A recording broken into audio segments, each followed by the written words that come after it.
The ultimatum, the arrival, the stars disappeared.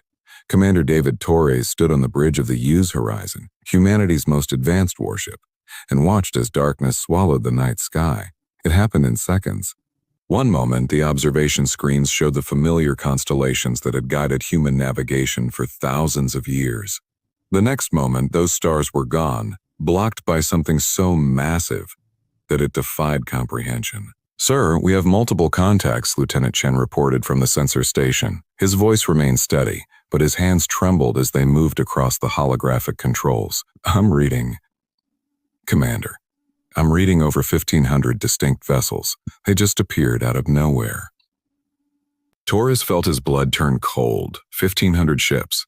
The entire Earth Defense Fleet numbered only 270 vessels, and most of those were patrol frigates and cargo transports converted for military use.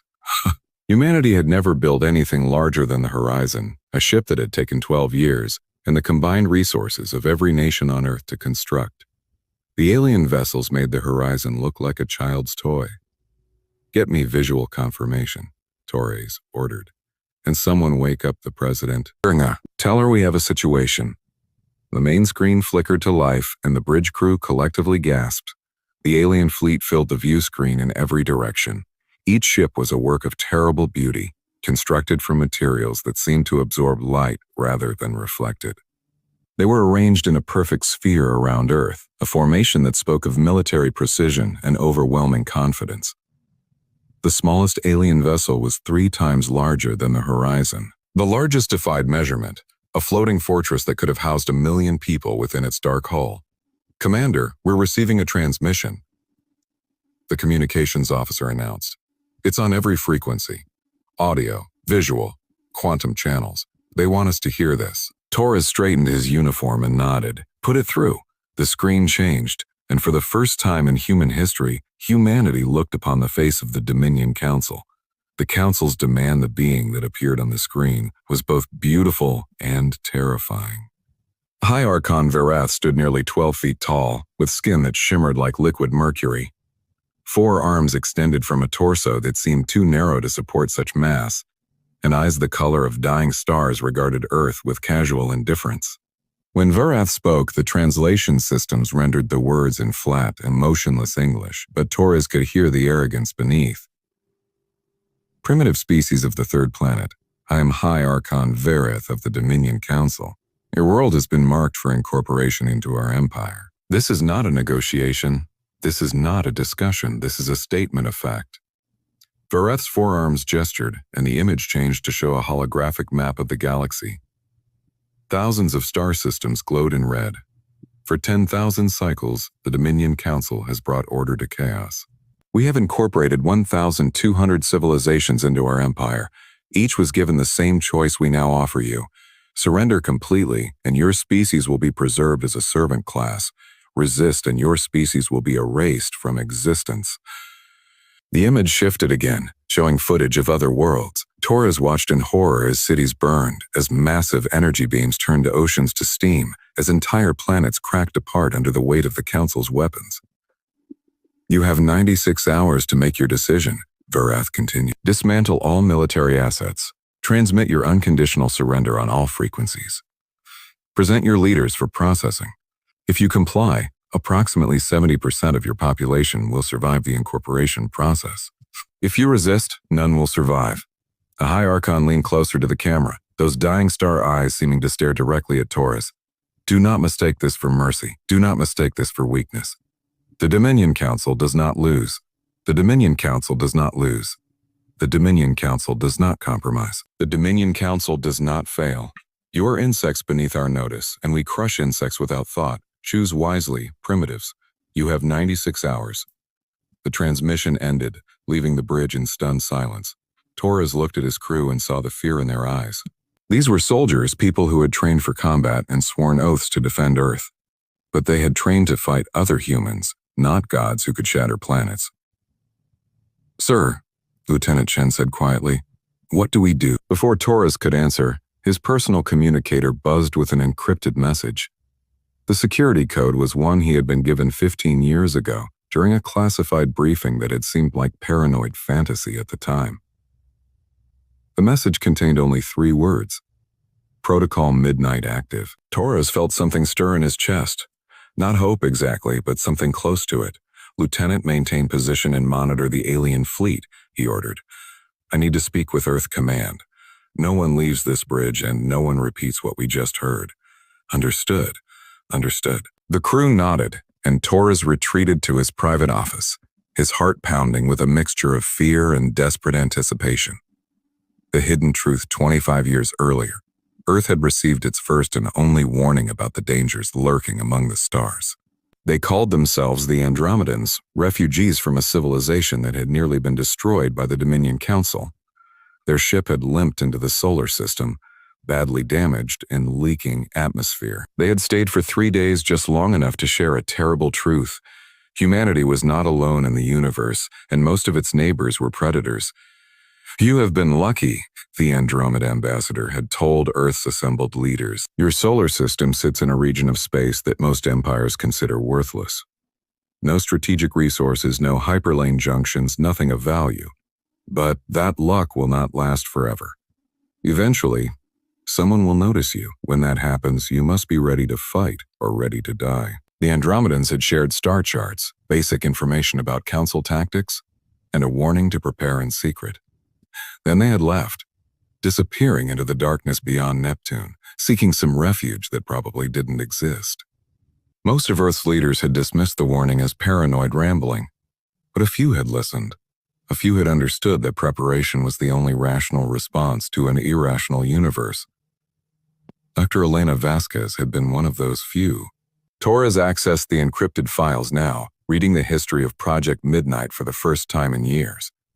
Dr. Vasquez had been a brilliant physicist and an even more brilliant strategist. She had convinced a small group of world leaders to authorize a black budget program that officially didn't exist. If the council comes, Vasquez had written in her project proposal, they will expect us to fight like civilized beings. They will expect formations, honor, and rules of engagement. We must not give them what they expect. We must give them chaos. We must give them fear. We must show them that humanity doesn't fight wars to win glory.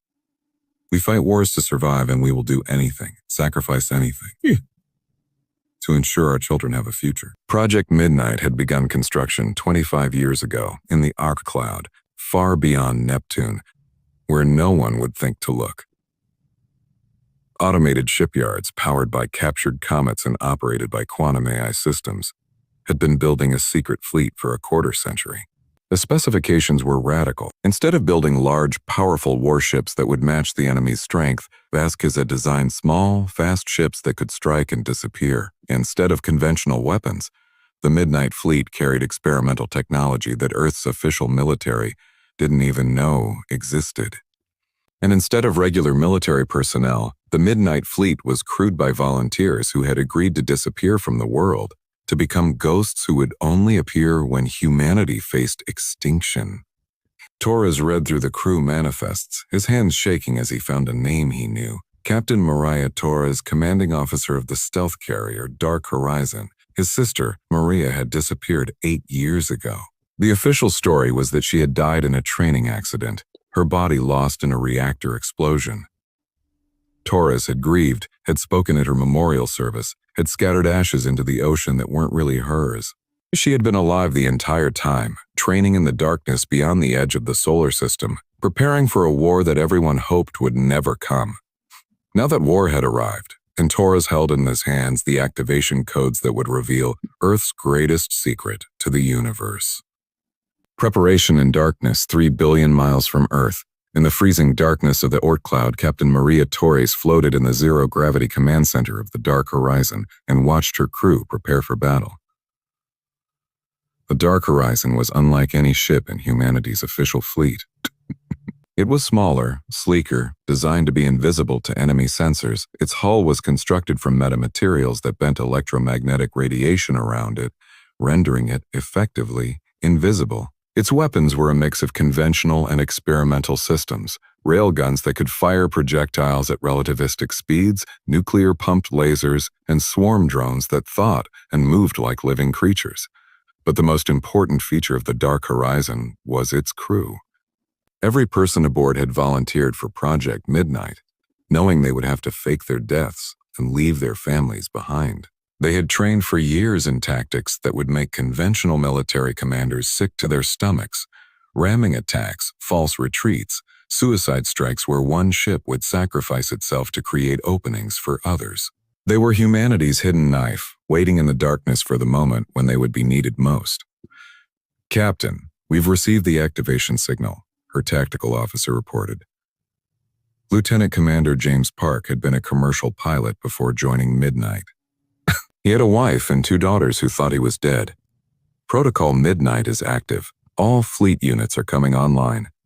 Maria looked at the tactical display showing 4,500 ships powering up across the Oort cloud.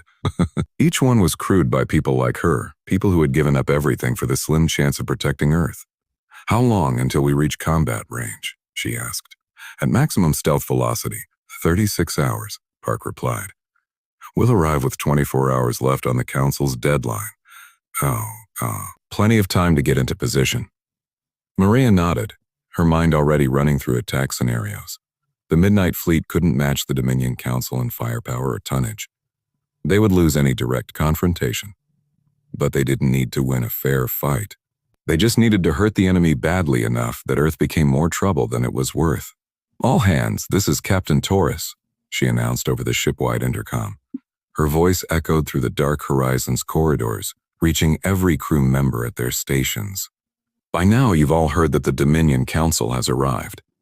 The nightmare we trained for is here.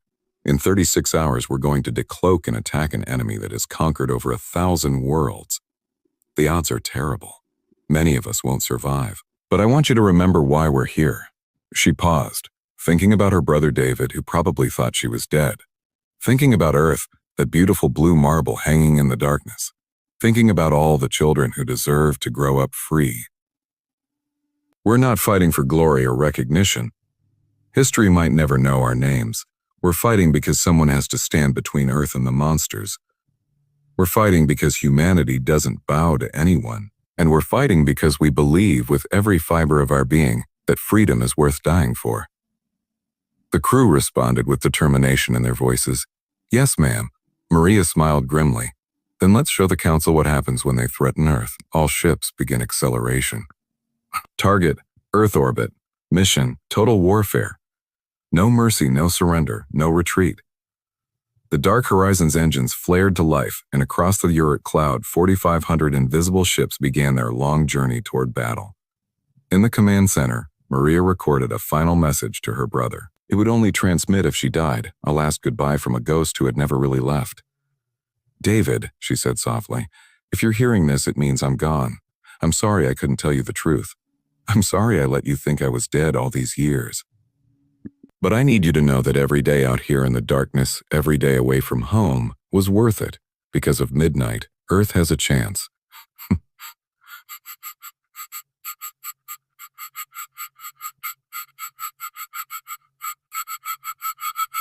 Make sure my sacrifice meant something. She sealed the message and returned her attention to the tactical displays. The Dominion Council had 96 hours to wait for Earth's surrender. They were going to get a very different answer than they expected. The burning sky, the Council's first strike, 96 hours passed like a slowly tightening noose around humanity's neck. On Earth, riots consumed major cities as people panicked. Some demanded immediate surrender, willing to accept slavery if it meant survival. Others took to the streets with makeshift weapons, shouting defiance at the dark shapes blocking out the stars. Governments around the world struggled to maintain order, knowing that every hour brought them closer to extinction. Commander David Torres stood on the bridge of the U's horizon, watching the countdown timer tick toward 0. His crew hadn't slept in 4 days, surviving on stimulants and desperate hope. The activation codes for Project Midnight sat encrypted in his personal terminal, ready to be broadcast the moment Earth Command gave the final authorization. That authorization hadn't come. The politicians were still arguing, still debating whether to reveal humanity's secret weapon or try to negotiate with the Council. "Sir, we're receiving another transmission from the alien flagship," Lieutenant Chen reported. His voice was hoarse from exhaustion. "It's High Archon Vareth again." Torres straightened. "Put it through." Vareth's face appeared on the screen, those dying star eyes showing something new. Disappointment. Your time has expired, primitives, the High Archon said. We have monitored your communication. We see your government's debating and your population's fracturing. You chose poorly. Now you will see the cost of defiance. A transmission cut to an external view, showing the Council's fleet. One of the massive warships was powering up a weapons system, energy crackling along its hull like captured lightning. We will demonstrate what awaits your world, Vareth continued. Your moon maintains a research station with approximately 4,000 inhabitants. Consider them an example of our mercy. We could destroy your entire planet with the same effort. Remember this as you die. The alien warship fired. A beam of purple energy wider than a city block lanced across space at the speed of light. It struck the Lunar Research Station, humanity's largest off-world colony, and for a brief instant, the beam was so bright that it outshone the sun. When the light faded, the station was gone. 4,000 people, vaporized in a heartbeat. The moon's surface where the station had stood was now a crater glowing with molten rock. Torres watched in horror as the tactical display updated. 4,000 lives, gone. Just like that. The communications channels erupted with panic, grief, and mirth. The politicians finally stopped arguing. Commander Torres, the president's voice came through his encrypted channel. You are authorized to activate Protocol Midnight. All authorization codes confirmed. Show these monsters what humanity can do. Torres's hands moved across his terminal, entering the command codes that would wake the hidden fleet. This is Commander David Torres, authorization code Midnight, Prime 1. To all Midnight Fleet units, weapons free. Execute Protocol Chaos. Show them hell. He sent the transmission and looked at his crew. All hands battle stations. In about 30 seconds, this becomes a different kind of fight. Stay sharp, stay alive, and make every shot count. Lieutenant Chen was monitoring long-range sensors. Suddenly, he sat up straight, his eyes wide. Commander, I'm reading.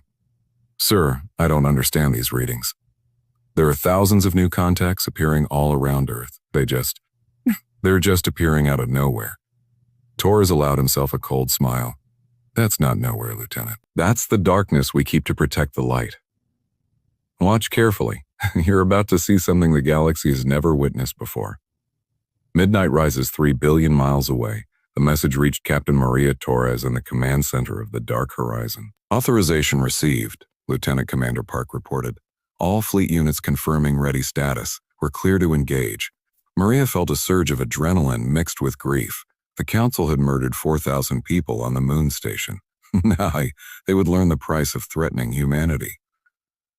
Ferguson, all Midnight units, this is Captain Torres, she broadcast across the encrypted fleet channel. Decloak on my mark. Execute attack pattern Fury. Make them remember this day. 4,500 ships simultaneously dropped their stealth systems. Cross a sphere stretching from Earth to Mars. Invisible vessels suddenly appeared on every sensor and screen in the solar system. They materialized like ghosts becoming solid, each one broadcasting a simple identifier. Midnight 1, Midnight 2, Midnight 3, continuing up to Midnight 4,500. The effect on the Dominion Council fleet was immediate and satisfying. Alarms screamed on every alien ship as tactical officers tried to make sense of impossible data. Where Earth's intelligence had suggested fewer than 300 military vessels, over 4,000 ships now surrounded them. On the bridge of the Eternal Ascendant, the Council's flagship, High Archon Vareth, stared at the tactical display in disbelief. Impossible, Vareth hissed. Our scouts reported primitive technology. Limited space travel. No advanced weapons. Where did these ships come from? The tactical officer's forehands moved frantically across holographic controls. High Archon, the energy signatures are unusual. These vessels are smaller than our standard military craft, but there are so many of them, they're moving into attack formations. Vareth felt something alien and unwelcome, uncertainty. In 1,000 conquests, nothing like this had ever happened. The primitives always surrendered or died quickly. They never had hidden fleets. They never surprised the Council. All vessels assumed defensive formation, Vareth ordered. Shields to maximum. Prepare to... The human fleet struck. Maria Torres watched from dark horizon as her fighter squadrons launched into the void. 60 small crafts streamed from her carrier's bays, each one crewed by a single pilot who had trained for years for this moment. They moved in swarm formations, coordinated by quantum computers but guided by human instinct and creativity. All squadrons away, Park reported. Attack pattern fury is active. First wave closing on enemy cruiser group. Maria gripped her command chair. Helm, bring us into railgun range. I want to be close enough to see their armor crack. All batteries prepare to fire on my command. The dark horizon accelerated toward a Council destroyer that was 3 times its size. Around her ship, hundreds of Midnight vessels were doing the same, each one targeting different enemies. The first weapons fired were the railguns. These weren't the carefully regulated weapons of conventional warfare. These were humanity's answer to enemies with superior shields and armor. Simple, brutal physics. Solid tungsten slugs, magnetically accelerated to 3% of light speed, slammed into Council shields like hammer blows. The shields flickered and failed. The slugs punched through alien armor designed to withstand energy weapons, creating massive internal pressure waves that tore through the ships from within. Maria watched in grim satisfaction as 3 Council destroyers broke apart, their hulls ripped open by weapons that cost a fraction of what the alien vessels did. Return fire, she heard Verath screaming across intercepted communications. All batteries, destroy these insects. The Council fleet responded with overwhelming force. Plasma cannons and particle beams lashed out, and when they hit human ships, the results were devastating. Midnight vessels exploded in flowers of superheated metal and vapor, but the humans kept coming. The Battle of Earth Sky Commander David Torres watched the battle unfold from the horizon, his heart torn between pride and grief as Midnight ships died by the dozens. Sir Midnight, 772 has been destroyed, Lieutenant Chen reported. Midnight, 415 is venting atmosphere. Midnight 239 Sir, they just rammed that Council battle cruiser. Torres watched as a small Midnight corvette, its engines destroyed and half its crew dead, accelerated on emergency thrusters and slammed into an alien warship. The corvette's fusion reactor went critical on impact, creating an explosion that tore the battlecruiser in half. 1 human ship for 1 Council vessel. In terms of tonnage and firepower, it was a devastating trade for humanity. But the Midnight fleet had been designed for exactly this kind of warfare. Every ship was expendable. Every crew had volunteered knowing they might not return. All Earth Defense Fleet units, advance and support the Midnight fleet, Torres ordered. Concentrate fire on damaged enemy vessels. Let's finish what our go started. The Use Horizon and the rest of Earth's official fleet surged forward, adding their weapons to the chaos. Torres targeted a Council cruiser that was already reeling from Midnight attacks, pouring railgun rounds and missiles into its wounded hull. The cruiser exploded in a satisfying ball of alien fire. Across the battlefield, similar scenes played out. Human ships using speed and unpredictability to compensate for inferior firepower. Swarm tactics overwhelming individual alien vessels. Suicide runs by damaged ships taking enemies with them. And then came the maneuver that would give the battle its name. Captain Maria Torres had studied the Council's tactics carefully during her years in the Ari Cloud. She knew they relied on formation fighting and overlapping fields of fire. They were powerful but predictable, so she had developed a strategy specifically designed to exploit that predictability.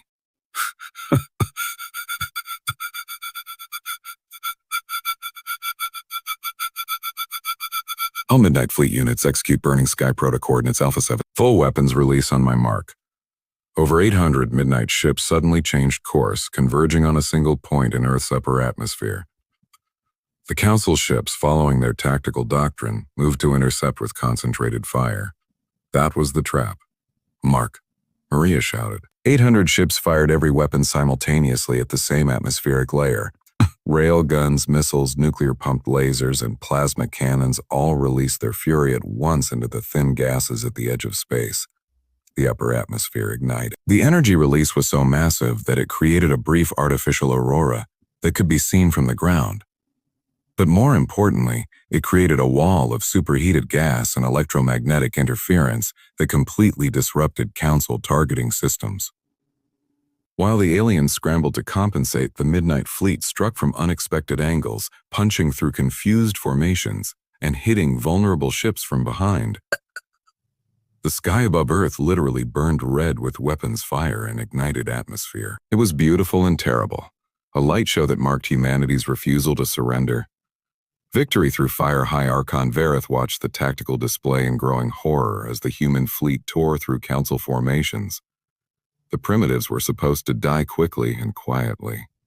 Instead, they fought like cornered predators, willing to sacrifice anything to hurt their enemies. High Archon, we've lost 47 ships, the tactical officer reported.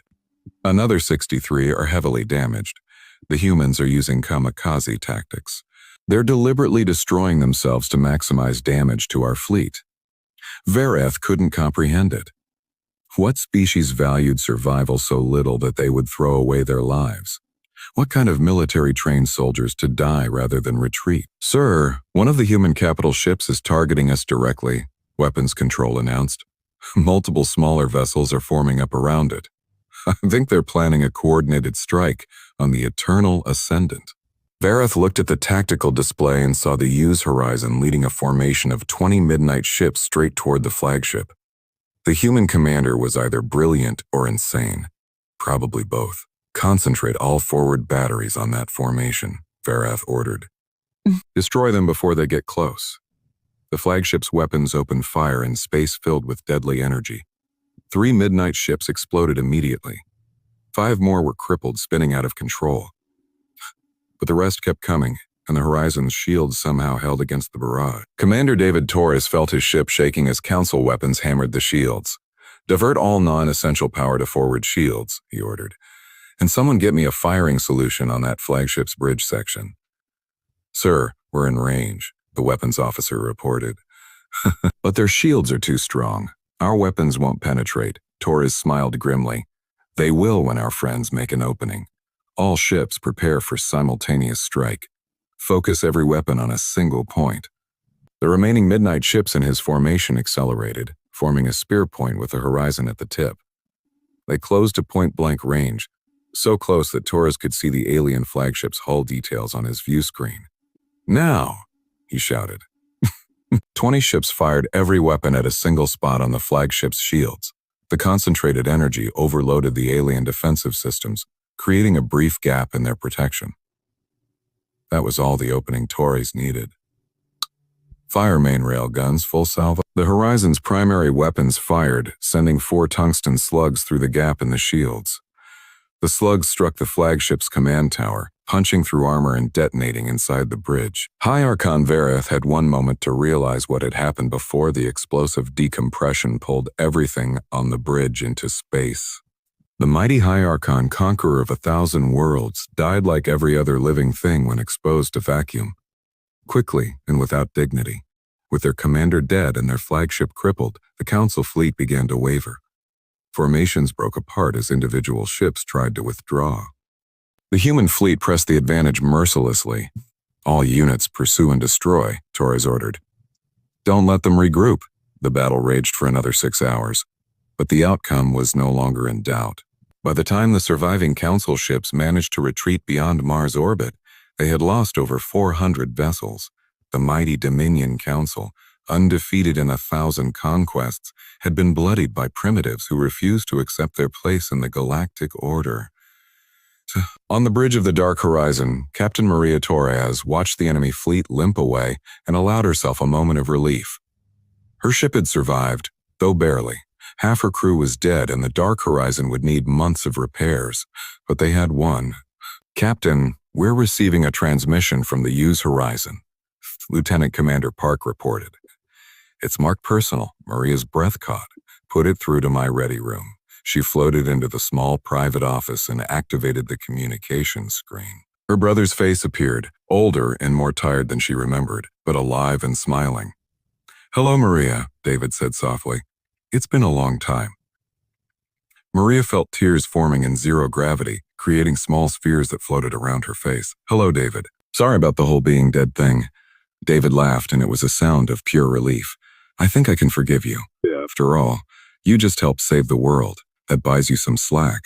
They talked for a few minutes, carefully avoiding the heavy topics that would have to wait until they could embrace in person. Then duty called them both back to their ships, back to the work of securing Earth and helping the wounded. But before she ended the call, Maria said something that needed to be said. "David, tell them. Tell the world about Midnight. These people gave up everything to protect Earth. They deserve to be remembered." David nodded. "I will. The whole galaxy is going to know what happened here. They're going to know that humanity doesn't bow. Now, not ever." The transmission ended, and Maria returned to her bridge. Through the viewports, she could see Earth hanging in the darkness, that beautiful blue world that 4,500 ships had risen to defend. The sky above their planet still glowed faintly red from the burning atmosphere, a reminder of the battle that had raged there.